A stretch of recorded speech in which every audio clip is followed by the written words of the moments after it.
Hi friend, আবার চলে এলাম একটা রেসিপি নিয়ে। তো ভাবলাম কি রান্না করে রুটির সঙ্গে কি করি। তো বাড়িতে সয়াবিন করেছিল অল্প, তো ভাবলাম সয়াবিনের চিলি করি। তো সয়াবিন অল্প থাকার কারণে আলুটা ভেজে নিচ্ছি, আলু অ্যাড করব। আলুটা লাল লাল করে ভাজা হবে। আর এই দেখো, গরম জলে ভালো করে একদম মাংসের মতন তুলতুলে করে নিয়েছি।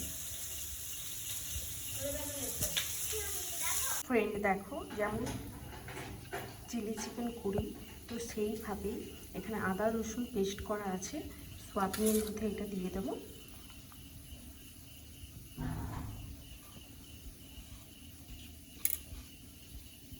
দেখতেই পাচ্ছ, সয়াবিনের মধ্যে দিয়ে দিলাম। আর এর মধ্যে একটা ডিম, যা যা চিকেনের উপরে দাও তো সেইগুলোই এর মধ্যে অ্যাড করবো একটা একটা করে। তো দেখো, এর মধ্যে লঙ্কা গুঁড়ি, একটু মিট মশলা, আর এই যে ডিমের উপরে দিয়ে দিয়েছি ডিম, লবণ পরিমাণ মতো সব দিয়ে মাখিয়ে তারপরে এই যে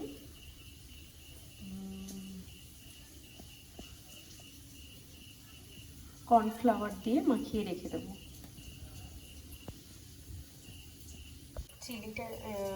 পনিরটাকে সেরকমভাবে ম্যারিনেশন করে রেখে দিয়েছি। আর পেঁয়াজগুলোকে চিলিতে যেমন পেঁয়াজগুলো দেওয়া হয় সেইভাবেই কেটে নেব।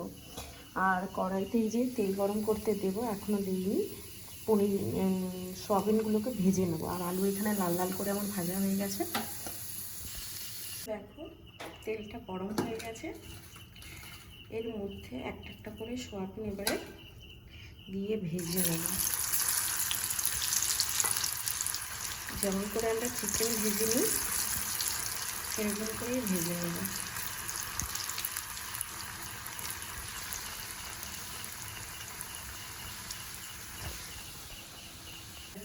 সয়াবিনটা ভেজে নিচ্ছি লাল লাল করে।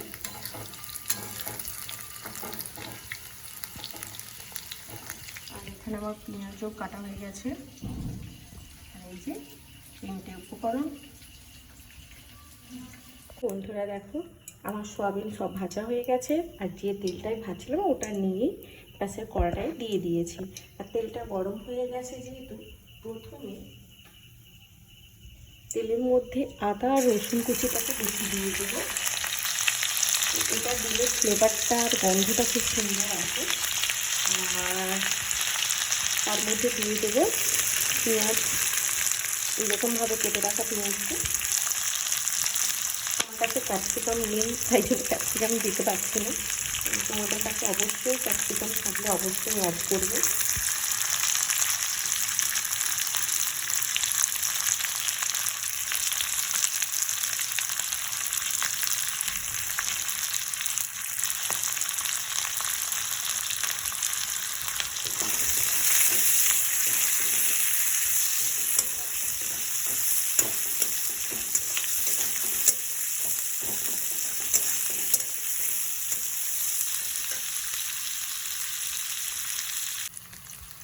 তো এর মধ্যে হালকা পেঁয়াজটা ভাজা হয়েছে, তাই জন্য 4টা কাঁচা লঙ্কা অ্যাড করেছি। বন্ধুরা, এর মধ্যে আমি ভেজে রাখা সয়াবিন আর আলু অ্যাড করে দিয়েছি। এবার এর মধ্যে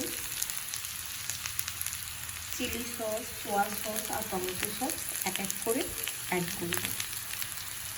বুঝতেই পারছি, এর মধ্যে চিলি সস, সোয়া সস আর টমেটো সস অ্যাড করে দিয়েছি। এবার নাড়াচাড়া করবো। এটা পরিমাণের মতো লবণ, চিনি আর যদি কোনো সসটা লাগে দেখি সেটা দিয়ে দেবো। তো বন্ধুরা দেখো, এখনই যা কালারটা এসছে, তো এর মধ্যে জল অ্যাড করব। জল দিয়ে কিছুক্ষণ ফুটিয়ে নেব আর পরিমাণগুলো দেখে নেব যে ঠিকঠাক আছে নাকি। তো বন্ধুরা দেখো, জল অ্যাড করছি পরিমাণ মতন। তো বন্ধুরা দেখতেই পাচ্ছ, আমার অলরেডি সোয়া চিলি রেডি হয়ে গেছে। আর এই যে গুলিয়ে রাখা কর্নফ্লাওয়ারটা এর মধ্যে দিয়ে দেবো, যাতে একটু গ্রেভিটা গাঢ় গাঢ় ভাব হয়। তোমরা সবাই জানো যে এটা বেশিক্ষণ ফোটাতে লাগে না, কারণ প্রচুর গাঢ় হয়ে যায়। দেখো,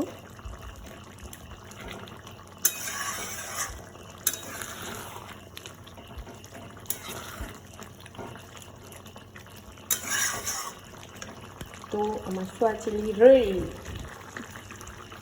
তো ফ্রেন্ড, আমার চিলি সোয়াবিনটা যদি তোমাদের ভালো রেখে থাকে রেসিপিটা, অবশ্যই লাইক, শেয়ার, কমেন্ট এবং সাবস্ক্রাইব করে দিও। বাই বাই বন্ধুরা।